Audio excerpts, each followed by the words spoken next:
Yeah. Hey, we're back better than ever. What are we? We're track records. That's what the hell we are. And this is episode 27 with Kenny and Barry. Hey, That's right. Ken. Hey, Barry. So I finally got a chance to see the Rolling Stones live concert at the Marquee that we've mentioned here and there a few times. And it was great. It was fantastic. And it's interesting how great the footage was. It like for because this is 1971, and so the camera work is really really good, and it was great. And it's really interesting because the Marquee is a small club. I remember actually seeing it when I was in London, and it's really small, and you see how crowded they are on the stage. And I actually think that made Mick better, because instead of leaping all over the place, he was more confined. He was still moving a lot, and and still being Mick, but not like where it's so like sort of almost jarring, like when he's all over the place. It helped, I think, the band to focus more. And then having the horn section with Bobby Keys and Jim Price, so good. It was just great. And then prompted by that, I watched. It's very brief. It's only a few songs, but it's called Rialto, and it's them rehearsing for Exile. And so they're in the studio and they do like 4 or 5 songs, and that was really good too. These, by the way, I found for anyone interested on. I signed up for trial subscriptions to Coda and to Quello. And there are channels on that you can get off Prime Video, and they show a lot of live concerts, some of which are good, some of which not so much, and documentary stuff. And once again, some of it's good, some of it's bad. Avoid the ones where they're talking about the making of a particular album. Those tend, for the most part, to be not that interesting. But I couldn't believe, like, that Stone show, just amazing. Couple things. Yep.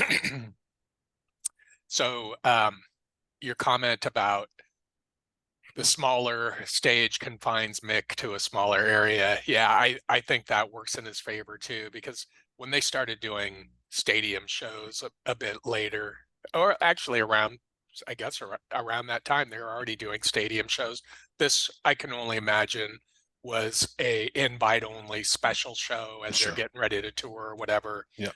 And yeah, in the stadium shows, especially like the late 70s and the early 80s, like on that Tattoo You tour where they're all dressed up in really just dreadful like pastels that were in style at that time. And Mick is wearing like football pants with knee pads, and Yep. he's prancing around Yep. the stage that's like 100 yards wide, Yep. or is jumping into a cherry picker. All that stuff makes him look like such an asshole to me. I Yep. mean, just a pathetic asshole. I can't help but say that. And in this show, he's prancing around, he's doing his Mick thing, but it comes off as really cool actually, and Yeah. really it works for the Stones. The rest of them are basically barely, it looks like they barely have a pulse, and Yeah. they look like they're smacked out. And I'm Yeah. sure Keith Richards probably was, maybe Mick Taylor too. Well, But yeah, it is just a really cool snapshot of the Stones at arguably their peak. yeah. It was when they had recorded Sticky Fingers. I think they'd just come out of the studio and they did some songs from that on it, as well as some stuff from Let It Bleed. And yeah, it's a great document, just a great document capturing lightning Yeah. in a bottle. Yep. And as I watched the audience, who was a very mature, appreciative audience, and they probably were invite only, or to some extent of that. But I did think to myself briefly, I wonder if the Beatles audience has been like this, whether they would have continued touring. If they hadn't been screaming girls. So what you're asking is, would they be more subdued and more like of an adult rock audience? Is that what you're asking? I'm saying if the Beatles audience had been more subdued and been more of an Uh, adult audience, would the Beatles have continued touring? I see what you're saying. Yeah, because the word has always been that they stopped touring because they got so tired of um, playing shows where they basically couldn't hear themselves, and it was just a complete it was um, Yeah, cacophony. not what they were looking for in an Yep. audience. Yep. And but yeah, it's a good question to ponder. Um, yeah, I the way it all played out for them, I can't imagine that had that much of an impact on them as far as why they broke up and stopped playing live. I don't know. I mean, I know Ask Paul next time you see him. next time I will, Sir Paul to you. Um, and so then another show that I watched on Quello, I believe, no, Coda, on Coda, was The Who doing a show from the Summit in Houston in 1975. And it was good, but it wasn't nearly as good. And one of the problems was the set list, which I actually emailed you a little while ago, but you probably didn't get in time. I saw it. Oh, you saw it. I looked at it. Okay. So, and I just have to actually going to need my glasses for this for 1 second. Okay. I'll pull the list up as well. I'll pull the list up too while you're Yeah. So pulling do it up that. on your end. Okay. Because it's just a bizarre set list. So tell me when you're ready. Yeah. Okay. So substitute, I can't explain. Even Squeezebox, that's fine. No problem. Baba O'Reilly. Okay. And then Boris the Spider right after Baba O'Reilly. And then Drowned from Quadrophenia. It's such different weird music. And then they go to a couple from Who by Numbers, However Much I Booze and Dream from the Waste. Then they do Behind Blue Eyes, okay. And then because Tommy, the movie, was coming out that year, they then do not one, not two, but 7 songs from Tommy. Okay. Then after that, they go to Summertime Blues and then My Generation and so forth. And as I watched it, it was just hard to enjoy. One of the things when you watch the Stones concert is the songs are from different albums, but they're not so different that you're not sort of thrown. Again, like Baba O'Reilly, then Boris the Spider, then Drowned. So, okay, I get your point. Yeah. But I will say that this was not unusual for them at this point. At this point, when they're doing a show in these stadiums, it's more or less a greatest hits show. So they're going to touch on different songs from different eras, different albums. They're going to do a whole section from Tommy. They obviously can't do the Tommy in its entirety, but they're going to do a condensed version of that, which they did ever since Tommy was released, and they stopped touring to play Tommy specifically. So this stuff that you're talking about, and like Boris the Spider, okay, we got to give at least John one song that he sings vocals on. It's going to be Boris the Spider or My Wife, right? But when you listen to Live at Leeds, okay, either the original release, which is great and it all works together, it all sounds the same, okay, or even the re-release where side 2 in the re-release is all Tommy, is like the entire. So again, that works too. But like something like Tommy's Holiday Camp jammed into the middle of a concert, it just so and I understand what you're saying about giving John his due and letting him have a shot on on Boris or My Wife, but again, like he does Heaven and Hell on Live at Leeds and it works, it fits with everything else. But with this, it's sort of like, okay, let's do this, okay, let's do this, okay, let's do that, and it's just a collection of shit. It doesn't flow. Well, also that this is the Who on their last legs as far as when Keith Moon was still around. This was the last tour they did with him, and they certainly, in my opinion anyway, were past their prime for sure. Yeah, and I think and they struggled with that, and again, and like if you even like the Isle of Wight show with the Who, which is that 71? I think it's 70. So okay. they're still touring Tommy at that point, just like Live at Leeds. But again, it still flows much better, and the songs they choose to do make more sense.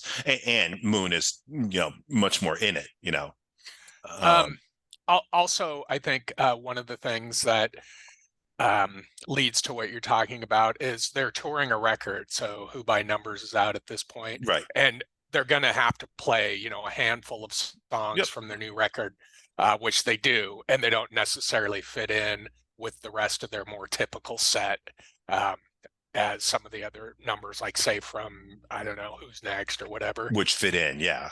Yeah. No, and that is part of the problem. If I understand playing songs for your new album, I mean you have to. That makes sense. But if it's if it's really different than the other stuff, it can just sound odd. And again, then doing that, but bring back Tommy. And again, they were doing Tommy in particular because the movie was coming out that year, the Ken Russell movie. Hmm. But at that point, Tommy's now 8 years old. The record, Yeah, but you know. if you look at their tours, before this, like when Yeah, they're touring Quadrophenia, yeah, for example, they're playing a big portion of that, but there's also a section of those shows where they're doing the Tommy segment, maybe not 7 songs, but at least 4 or 5. right. So Because they never really stopped doing that. yeah, and I think it's sort of, I remember Pete talking about it, how he said it was the Who plays Tommy, then it was Tommy and the Who, then it was just Tommy, that like it became this like sort of like the Blob, It was like their identity. yeah, and although it put them on the map, and it definitely put Daltrey on the map without question, I think it was also a detriment in some ways, because they had to keep playing that stuff, Like maybe he, meaning Townsend, looked at it as a bit of a burden yeah, at a certain point. But and it's so successful that everybody wants to hear it. I mean, yeah, cry me no, a fucking river. right, You know, but just for me, trying to appreciate their live stuff, it just does make it difficult. But again, it's sort of interesting. Rare, like there's no question that record made Daltrey, and Daltrey made that record. But like rarely do you see one album catapult one person in a band to a whole different stratosphere. And it's funny watching Daltrey. He's performing shirtless. Mick's performing shirtless. Then I was like, I never saw John Lennon or Paul McCartney performing without their shirts on. Robert Plant shirtless. well, maybe they would have had they stayed together, but I doubt it. Yeah. So They just weren't wired that way. Daltrey was the ultimate like rock golden god, yeah, like that Plant. I'm Yeah. sure another one, Yeah. which that movie Almost Famous, I'm Yeah. sure used people like Roger Daltrey as the blueprint, Yeah. in a lot of ways. So speaking of the Who, Yeah. um, And remember, uh, they're one of my favorite bands. So oh, I know, yeah. I know, and I don't take this as like, Yeah. a personal critique or anything. Yeah. It just doesn't, when I look through that set list that you sent, it just doesn't strike me as anything unusual for what they were doing. Yeah.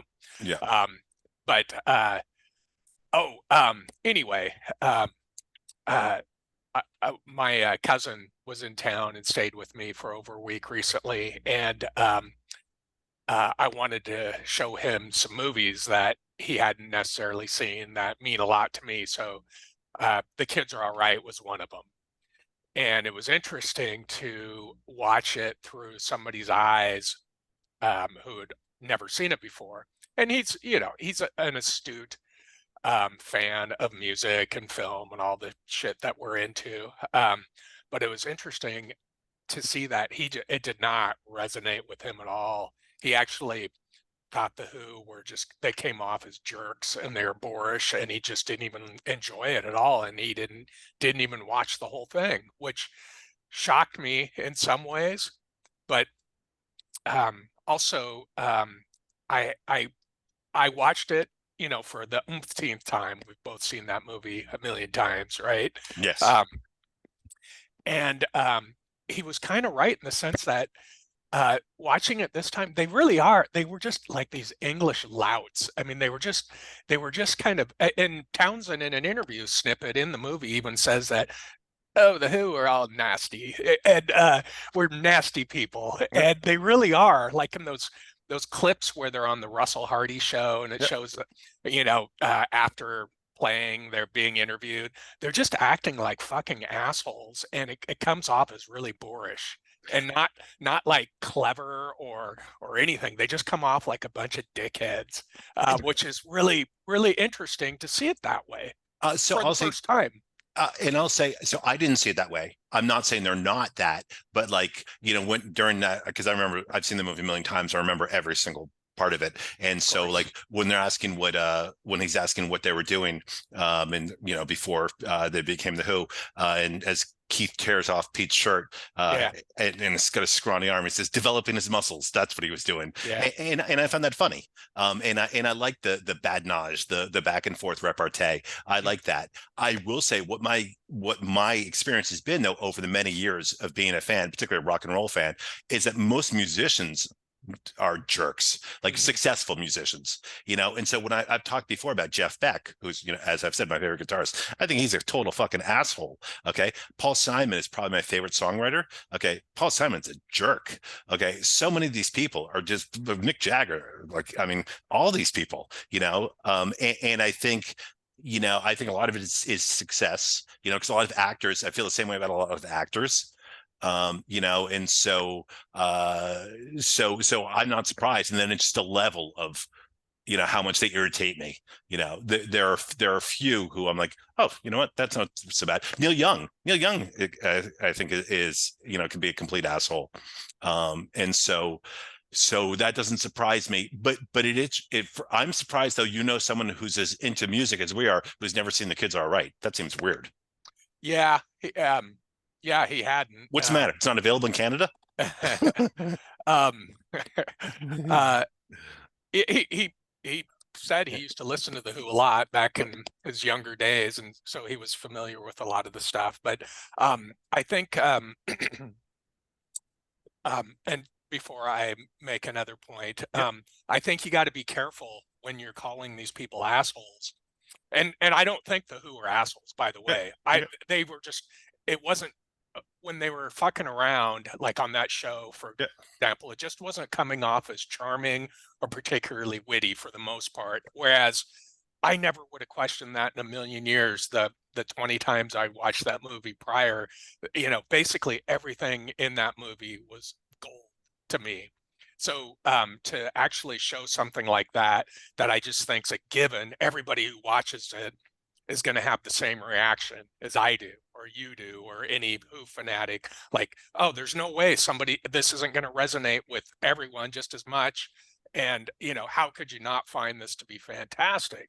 So that was the interesting takeaway for me, is like a lot of times I'll play a record for somebody or show them a movie or whatever, just assuming, oh, they have, they're going to Mhm. grasp onto this exactly like me. And if they don't, well, they're just kind of a dipshit. And that's not the way, that's not how it should be. And I kind of learned something about myself, with just that viewing, which is kind of interesting, I thought. And one of the things I frequently will say, like, and some of my brother and I have discussed, is like he'll often recommend a movie because he liked it. Whereas I would not recommend a movie to you just because I liked it. I would only recommend a movie or an album or whatever to you because I think you would like it.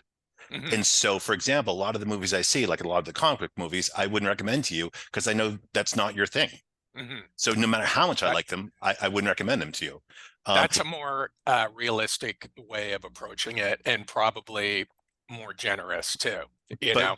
but one I was surprised by with you, and I knew you'd seen it, and I brought it up, was Hard Day's Night, Hmm. which I think is one of the best, funniest films, great films I've ever seen. And I remember you saying you didn't care for it, and I was Hmm. stunned. Yeah, You know, maybe that warrants another viewing, because I haven't watched it since I was probably 18. guy, and And that's a movie I watch every year. So yeah, yeah, and yeah. you know how 50 years later, 100 years, Exactly. 100 years later, things can seem a lot different to you, and you're watching or listening to things through a different lens, Yeah, that comes with being an old fuck. But dig out um that old Betamax. yeah, and that's no joke. That would have been how I watched it when I saw it, in probably 1981, for the last time I saw it, I would guess. And that was one of the cool things about theaters in Boston, and now theaters in Austin now. But back then, like a lot of that stuff they would show in some of the theaters, like in Cambridge. So I could see The Harder They Come. I could see Hard Day's Night. I could see Help. I could see those in the theater, and that was fun. And even the little town I grew up in, Walla Walla, there's a small liberal arts college there that had screenings like that of the Oh, same type of cool. stuff. Yeah, So fortunately, we even had access to stuff like that in a little farming town of 22,000 people. that's cool. Like they would Yeah, show, and people who, were townies like me could go watch like they'd show Clockwork Orange or Kids Are All Right played there. Stuff that would show up in art house theaters. So that is not good. there wasn't one on every block though, like where you grew up. Yeah. And no, and even for me, I grew up in Brookline, and I would have to go to Cambridge, which was 45 minutes away on the subway to go see it, because Cambridge is where Harvard was and MIT was, and that's where they were going to show that sort of stuff. Oh, you So poor thing I know had to travel it was 45 minutes. tragic, but that's the stuff, like I mentioned, that Stones movie, Charlie Is My Darling, which I saw at the Brattle Theater, and I was like, when I saw that in the local, alternate, newspaper, the Phoenix, or the Real Paper as originally called, when I'd see those sort of things, I'm like, oh my god, and I'd call friends, and if they didn't want to go, fuck it, I'd just go on my own. I just wasn't going to Yeah. miss that stuff. I Um, I know exactly where you were coming from.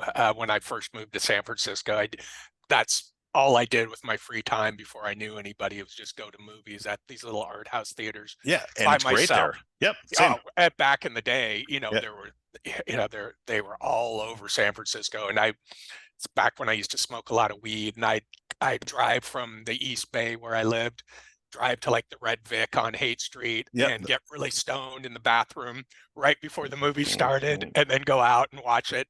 And 99% of the time by myself, and just enjoyed the hell out of it every time. Yeah, the Red Vic, the Clay, Opera Plaza, they had some great theaters which would show really cool stuff. So The Castro, the Roxy, yeah, the Strand, yeah, and I'm sure.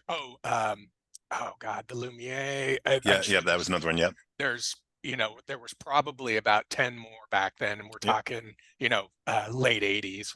So Um, when I was living there, though, no car, so I had to walk everywhere. San uh, Francisco got in good shape that way. yeah, Yeah. for sure. Yeah. But So what a great walking city that no, it is great, was but and is. up and down the Oh, hills and all, sure, man. sure. So, No, I know what but you meant. yeah, but But yeah, no, it was. yeah, it's surprising.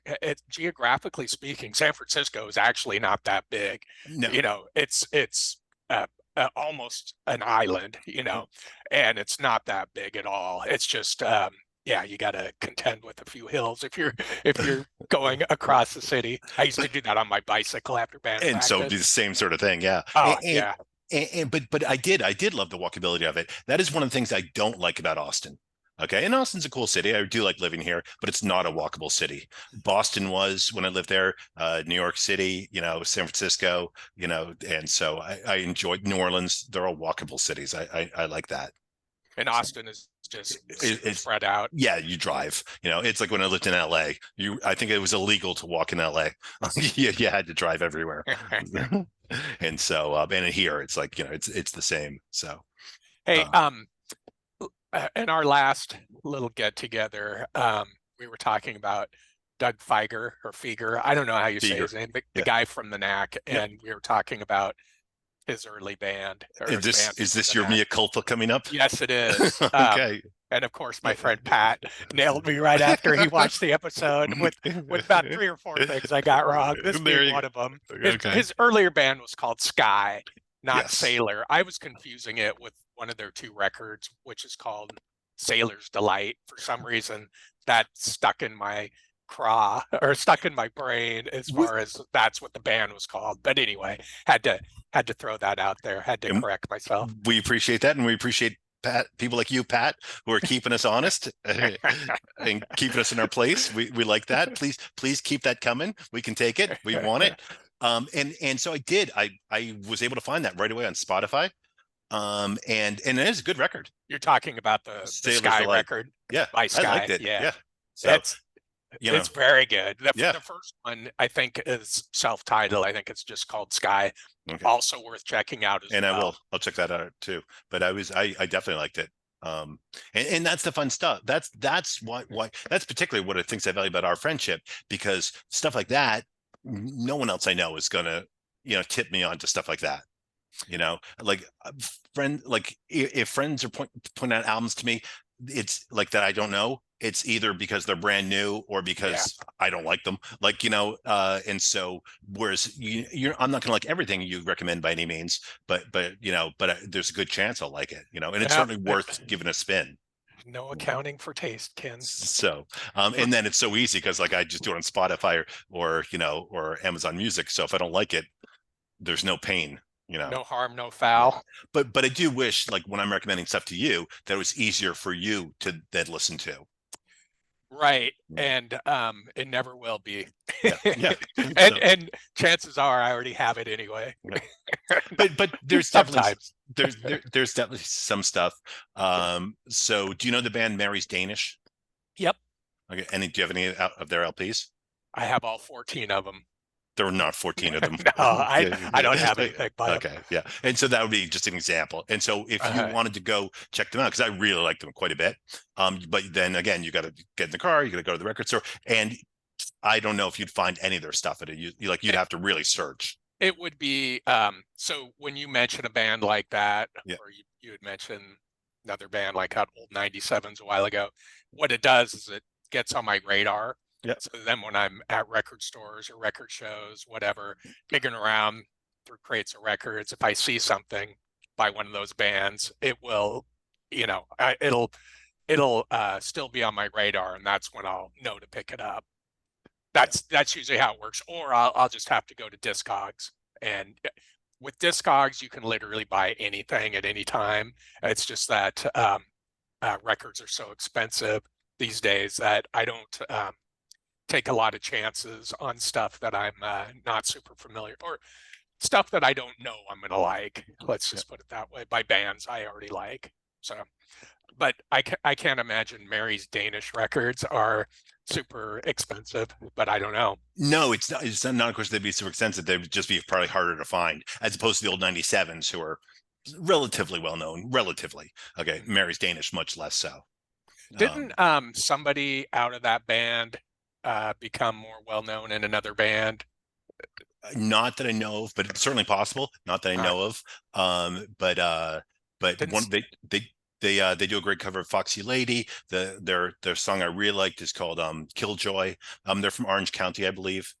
I And definitely remember the name. they only had like I think 4 albums. Fetch and Bones is another band like that I really like. Um, Athens, right? Or I think so. Yeah, yeah, yeah. Yep. yeah, I remember them as I well. like them. Like reading, Different sound, but but very cool. I Um, definitely remember that record and seeing that record in record stores. I remember they were lumped in with that whole Athens thing with REM, and Pylon. Yeah, B-52s, and yeah, Pylon. Yeah, yeah.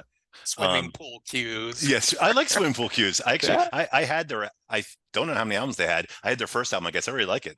I have two. Okay, I think they may only be two. Do you ever listen? It's good. Yeah, I picked those up recently. I Yeah, missed them back in the day, but that's a perfect example of some somewhat obscure band that's on my radar, yeah, and I'll be digging through records at a store somewhere and it'll be like $5 and it's like, oh, okay, I remember these guys from the early 80s yeah. and that whole Athens scene, and Yeah. I will take a chance on it for It's good sure. stuff. And then much like you really like Lana Del Rey, I'm a big Maria McKee fan. And so I have all of her albums, or I Uh-huh. had all it for a while. And I've seen her in concert a few times, and I saw Lone Justice when she was with them. And Uh-huh. I really like her. And she's one I found I've tried to turn people onto her and been Mhm. unsuccessful.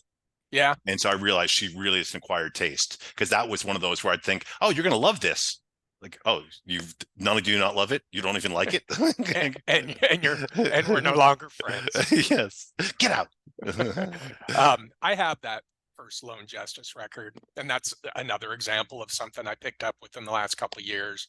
And yeah, it doesn't do a lot for me either. It's kind of pedestrian sounding to me. And now I like her solo stuff much better, but I really Mhm. do like Lone Justice, like Ways to Be Wicked, East of Eden. And then around the same time, I was a big Lloyd Cole fan, and I really like that first Lloyd Cole in the Commotions album. Mhm. And then I like a lot of his solo stuff, and he's another one. I had all of his solo stuff for a while and seen him multiple times, and so there's certain like ones that just click with me, and you know. Lloyd Cole and the Commotions. Yes, and Perfect Skin was their big hit.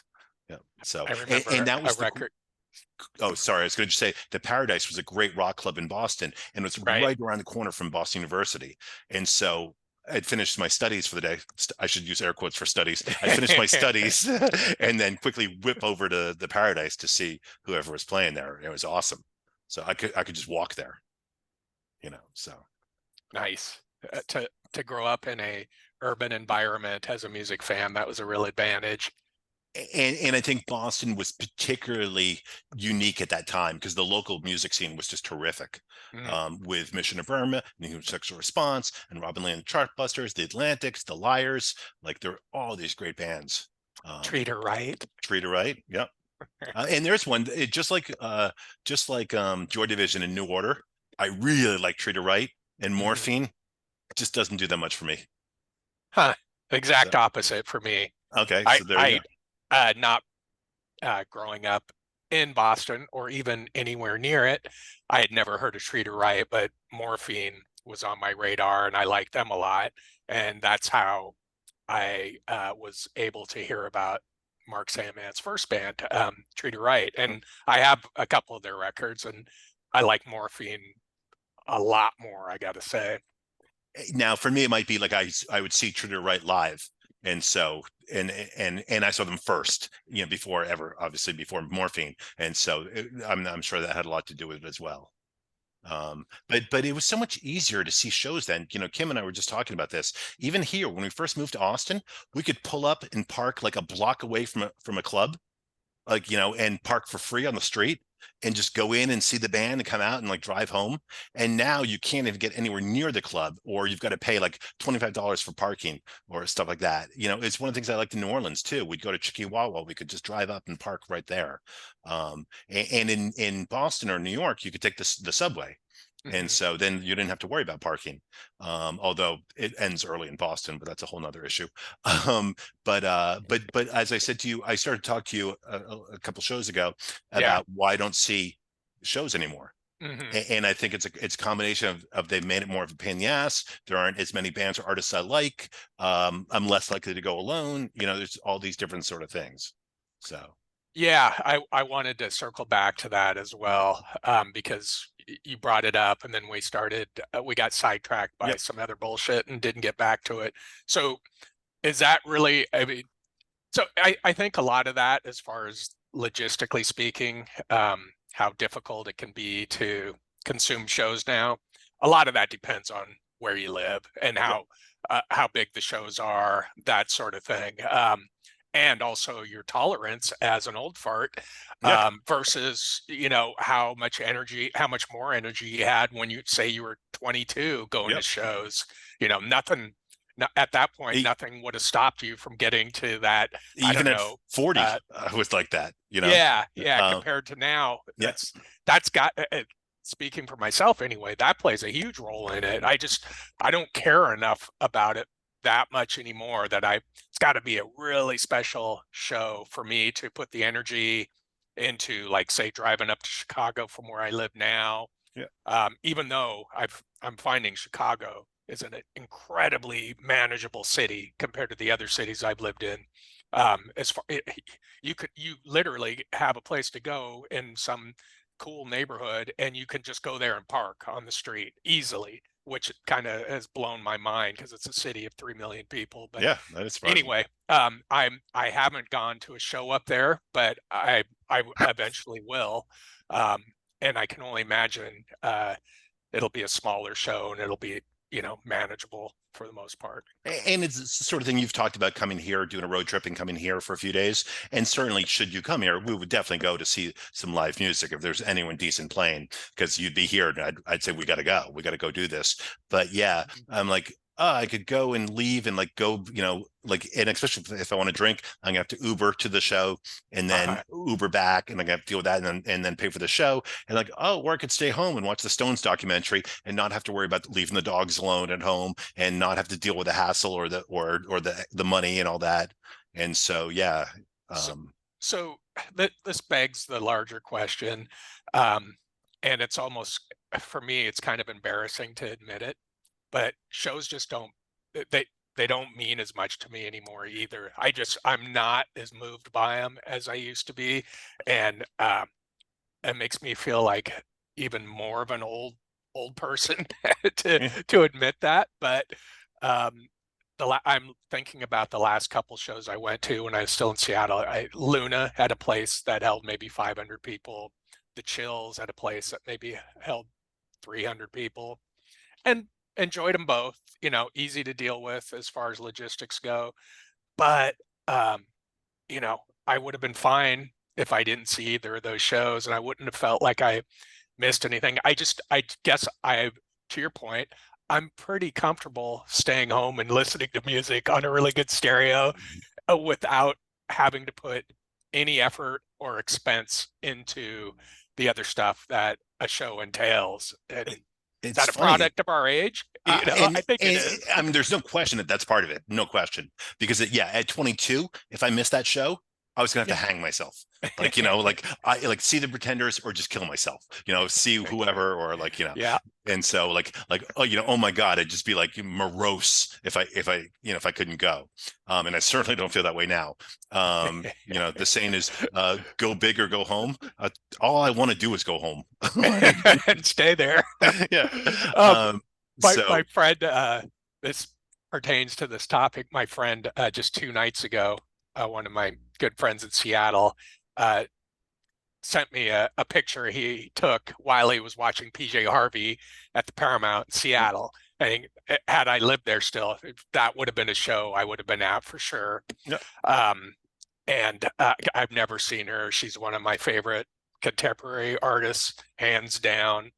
Um, and there was a part of me that kind of felt like, shit, it kind of bums me out that I missed that show, but I got over it in about 5 seconds.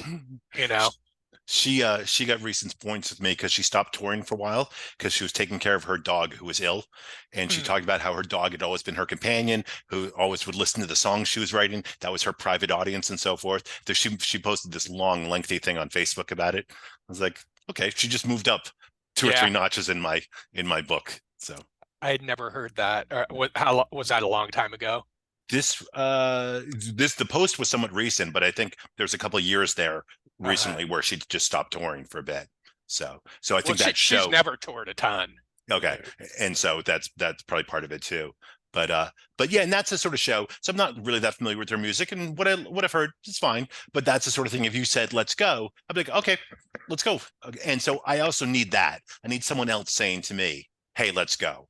And when I lived in Cambridge, in Arlington, Kim and I, our friends Mark and Joan would say, hey, we want to go to a show. We'd be like, they're like, okay, we'll pick you up, we'll drive, and we'll drive you home. Okay. You're yeah, gonna make it that easy for me? I'm in. So I no need someone doubt. either saying, come on, Kenny, get off your ass, let's go, or even better, someone saying, come on, Kenny, I'll drive. So Right. that helps the fight through the malaise. Uh-huh. Yeah. Uh-huh. I just yeah, it's hard to reconcile um not just jumping all over shows or your favorite bands I'm all t- the time, like yeah, we like basically spent 40 years doing, if not yeah. or longer, 45 years. And it is kind of weird. That's what I'm um saying. It's so strange. yeah. Because Yeah. it's such a whole different mindset. Again, before I was like suicidal, I had to go.